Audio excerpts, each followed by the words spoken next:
श्री स्वामी समर्थ. जय जय स्वामी समर्थ. नमस्कार स्वामी भक्त हो. आपल्या या यूट्यूब चॅनेलमध्ये तुम्हा सर्वांचे मनापासून खूप खूप खूप स्वागत. आपल्या सर्वांना माहिती आहे, हिंदू धर्मामध्ये एकादशीला फार महत्त्व आहे. सर्वसाधारणपणे एका वर्षामध्ये 24 एकादशी येतात, परंतु जर अधिक महिना असेल तर तेव्हा त्यांची संख्या 26 असते. या प्रत्येक एकादशीला स्वतःचे असे एक महत्त्व आहे आणि त्यातीलच एक एकादशी म्हणजे फाल्गुन शुद्ध एकादशी, जिला आपण आमलकी एकादशी असे म्हणतो. आता या एकादशीला आमलकी एकादशी का म्हणतात, त्याचे काय महत्त्व आहे, हे सर्व आपण आजच्या व्हिडिओमध्ये पाहणार आहोत.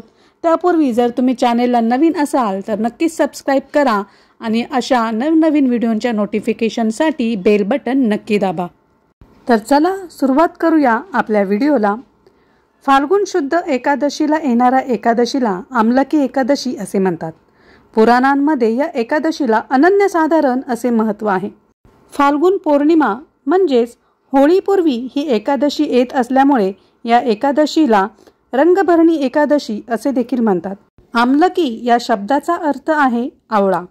ज्याप्रमाणे नद्यांमध्ये गंगा नदी, देवांमध्ये श्री विष्णू सर्वश्रेष्ठ आहेत, त्याचप्रमाणे आवळ्याला देखील शास्त्रामध्ये श्रेष्ठ स्थान प्राप्त झालेले आहे.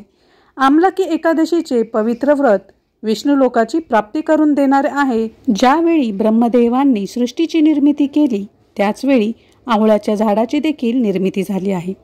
आवळ्याचे झाड हे अत्यंत पूजनीय आहे, कारण त्याच्या प्रत्येक भागामध्ये ईश्वरी स्थान आहे. अनेक आयुर्वेदिक फायद्यांबरोबरच हे झाड विष्णूचे अत्यंत आवडते असे झाड आहे. प्रत्यक्ष विष्णूंनी सांगितले आहे की जो कोणी हे एकादशीचे व्रत करेल त्याला गोदानाचे पुण्य मिळेल. या दिवशी आवळ्याच्या झाडाची पूजा केली जाते.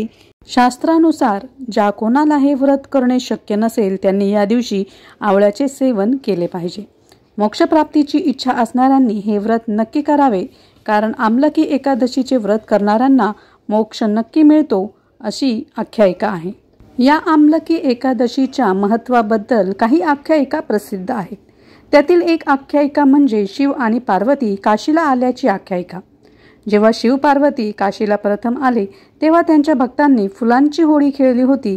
त्यामुळे होळीच्या अगोदर येणाऱ्या या एकादशीचे महत्त्व वाढले आहे. तर दुसऱ्या आख्यायिकेनुसार जेव्हा ब्रह्मदेव श्री विष्णूच्या नाभीतून प्रगट झाले तेव्हा त्यांनी स्वतःला जाणून घेण्यासाठी परब्रह्माची तपश्चर्या केली. त्यावेळी परब्रह्म विष्णू प्रसन्न होऊन प्रकटले. भगवान विष्णूंनी दर्शन दिले म्हणून ब्रह्मदेवाच्या डोळ्यातून आनंदाश्रू निघून ते विष्णूंच्या पायावर पडताना त्यांचे आवळ्यात रूपांतर झाले. त्यामुळेच भगवान विष्णूंनी मला आवळ्याचे फळ अत्यंत प्रिय आहे असे सांगितले.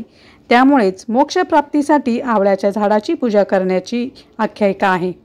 अशा प्रकारे धर्मशास्त्रानुसार विष्णुप्राप्तीसाठी या एकादशीला देखील अनन्यसाधारण महत्त्व आहे. तुम्हाला हा माहितीपूर्ण व्हिडिओ कसा वाटला ते कमेंट बॉक्समध्ये नक्की कळवा. तोपर्यंत श्री स्वामी समर्थ. जय जय स्वामी समर्थ.